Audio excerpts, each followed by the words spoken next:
Chapter 2. The Moon's Shadow. The next morning broke gray and heavy, as if the sky itself had absorbed the weight of Ji-eun's thoughts. The mist hung low over Seokhwa, clinging to the eaves and curling around trees like ghostly fingers. Ji-eun sat in the kitchen with a chipped mug of instant coffee, its bitter warmth barely registering on her tongue. Her eyes kept drifting to the torn photograph on the counter, her mother by the lighthouse, smiling, her arm around a man whose face had been carefully torn away. That photograph had survived countless attempts to bury the past, and now its secrets seemed louder than ever. The house creaked softly with the sigh of age. Ji-eun rose and opened the back door, letting in the damp morning air. The fog muted the world, casting everything in watercolor shades.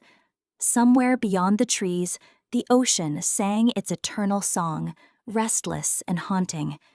She breathed it in and felt that familiar ache resurface. She showered quickly, the lukewarm water doing little to shake the tension from her shoulders, then dressed in a neutral blouse and coat. Her appointment at the Seokhwa Chronicle was at 9.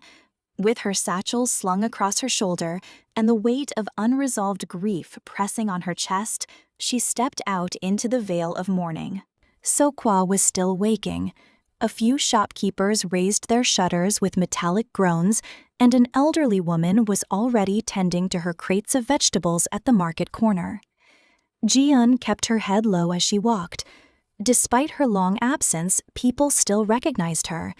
The glances she received weren't hostile exactly, but filled with the kind of speculative curiosity that only small towns could master. The Chronicle's building sat at the edge of the town square, a 2-story relic of more industrious times. The bricks were faded, and the sign above the door barely clung to its frame. She stepped inside and was greeted by the dry smell of ink and old paper.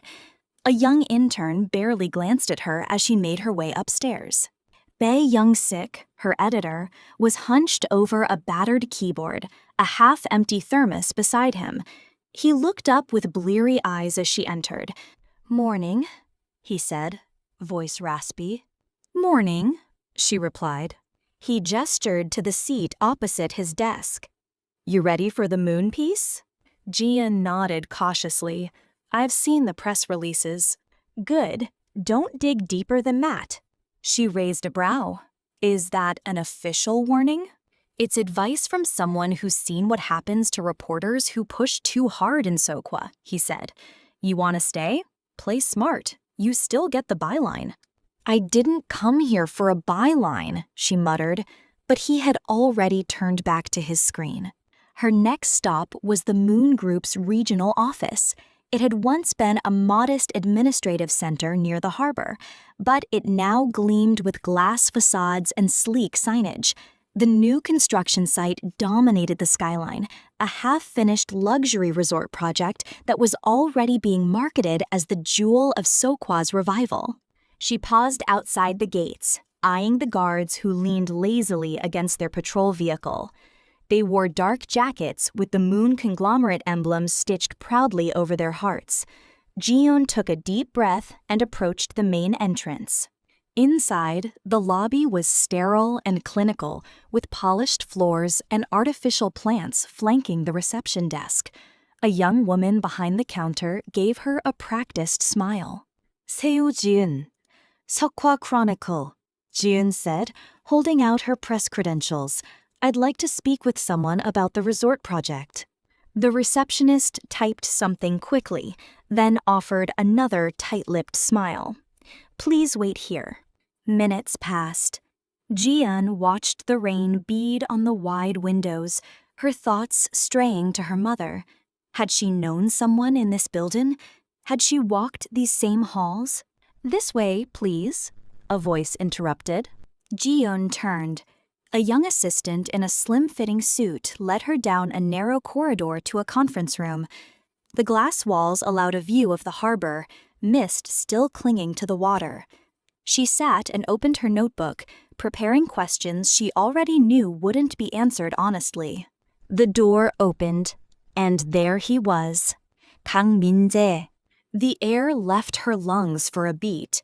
He looked almost exactly as she remembered, but older, sharper.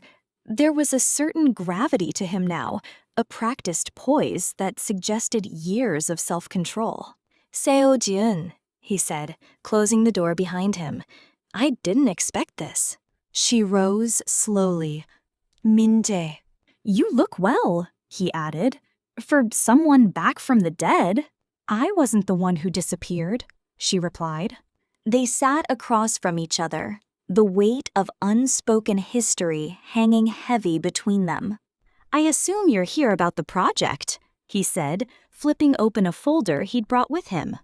"I'm here for the truth," she said, "and that goes beyond square footage and PR." "Of course it does," he said evenly. "But this is what I can give you." He slid the folder toward her. Inside were high-gloss brochures, charts, statistics, a portrait of benevolence and progress. It was polished. Too polished. "Why are you working for them?" she asked. His eyes darkened. "Because fighting them nearly destroyed me. And now? Now I survive. I do what I must." Her jaw clenched. "You used to believe in something." "I still do," he said, quietly.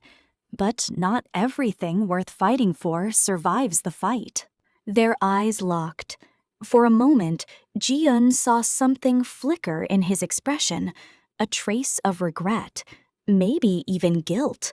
"Be careful, Ji-eun," he said at last. "You think you're chasing ghosts, but some of them are still very much alive." She left the office with her mind reeling. The fog had thickened again, blurring the world outside into shifting silhouettes. Her steps took her back toward the market without her realizing it, until the familiar clatter of crates and the murmur of voices grounded her again. She bought a sweet potato from an old vendor who remembered her as a child. They exchanged a few words, mostly about the weather. Ji-eun noticed the woman's glances, the way she hesitated before answering questions. Fear lived in Seokhwa, and it wore a quiet face. At home, she laid the glossy folder on the table and stared at it. The statistics, the photos, the smiles, they were lies. They had to be. And Kang Min-jae, he was no longer the boy who used to read poetry beneath the apricot tree behind the school. He had traded truth for silence. Or had he? That night, unable to sleep, Ji-eun pulled an old notebook from her suitcase. She flipped to a blank page and wrote a single question across the top. "Who did my mother trust before she died?" Below it, she wrote 3 names. Kang Min-jae. Someone from the Moon family. A stranger no one speaks of. She circled Min-jae's name, then, reluctantly, drew a question mark next to it. The shadows outside grew longer, and in the distance, the lighthouse blinked once through the fog, as if watching her too.